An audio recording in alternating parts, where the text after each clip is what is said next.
Tell your friends. Tell your friends about Hooks and Ladders, but also about songstudio.ca.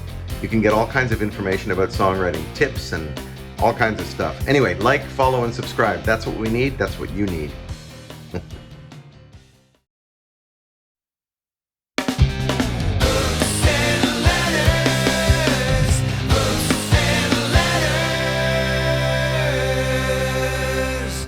Welcome, everybody. I would like it if you would welcome our guest, the fantastically talented Jerry Legier.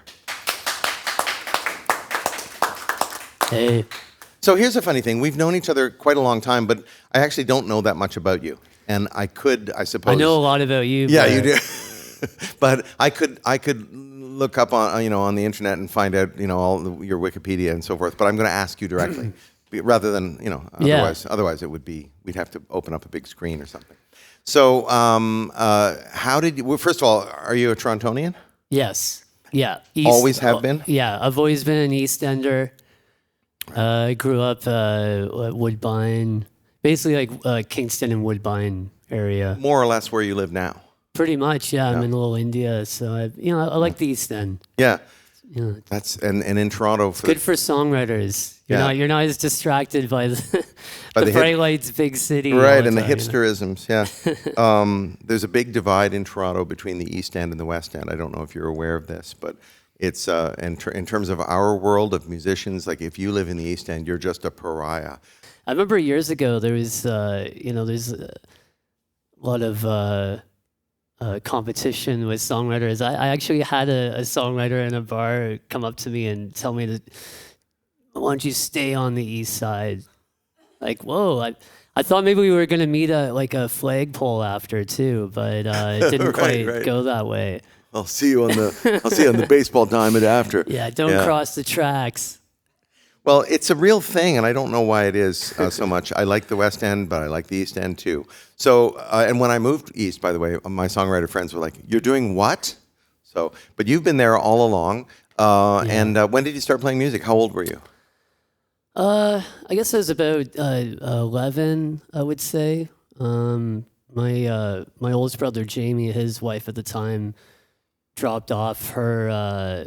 actually, it's the guitar I accidentally brought.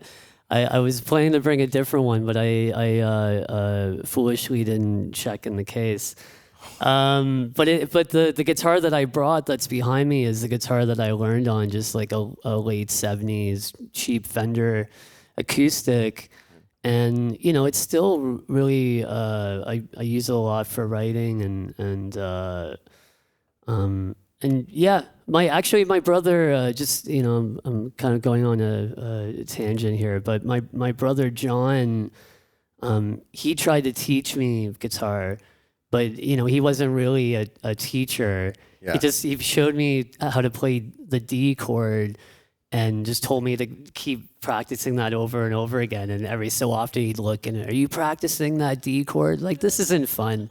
I just want to, I want to play. I want to create something. Right. And so eventually I put it down for a little bit and I came back to it and I took their Mel Bay guitar books and I started looking through them and they show you how to play the chords. And so I just, taught myself and it was a way more fun way of doing it. Well, it's like getting driving lessons from your dad. It can be hard. It can be hard for both the dad and the student, family members. But when you initially started playing, you weren't writing yet.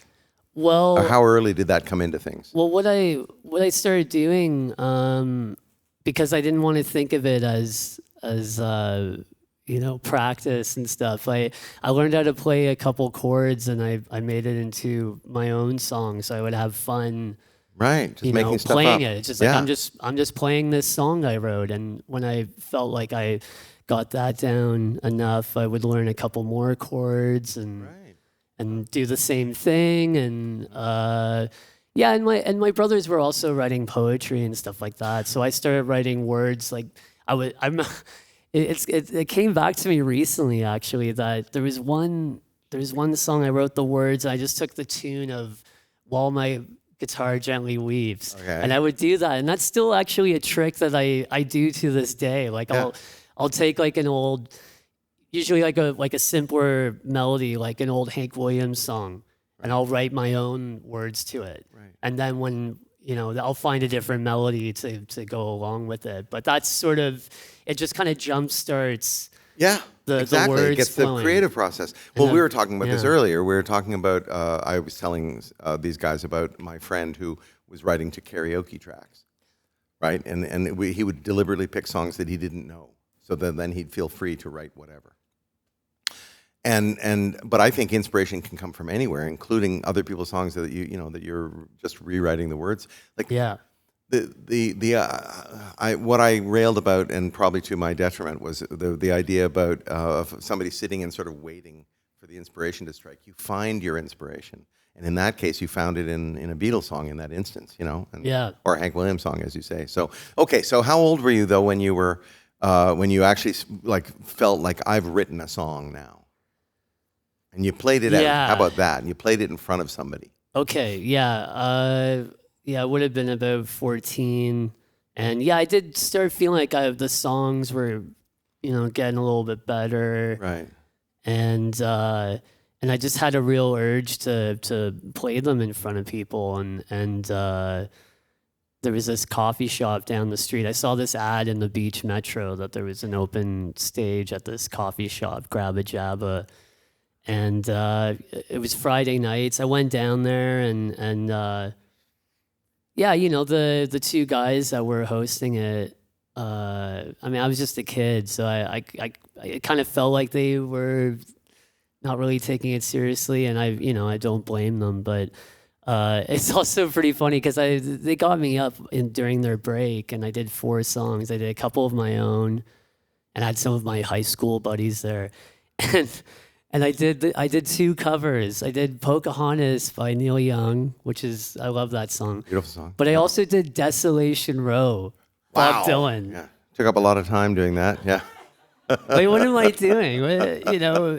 A million verses, and I don't know. Maybe I thought like this could be my only chance, And but it was cool because after that the woman working there, Michelle, she really liked it, and she asked me, "What do you want to do Wednesdays here?"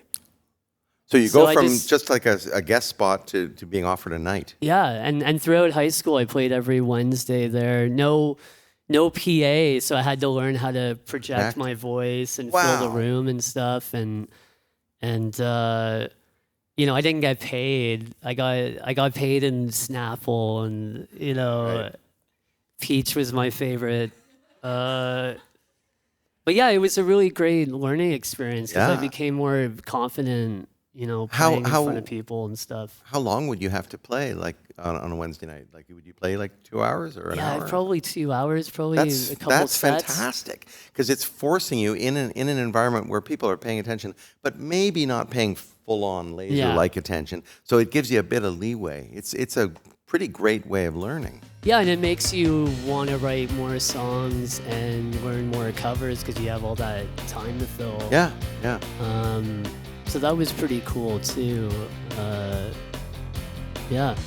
The only residency I've done in recent years is that one I was doing at Sauce. Yeah. I found I wanted to learn covers because there were songs I was getting bored with my own songs.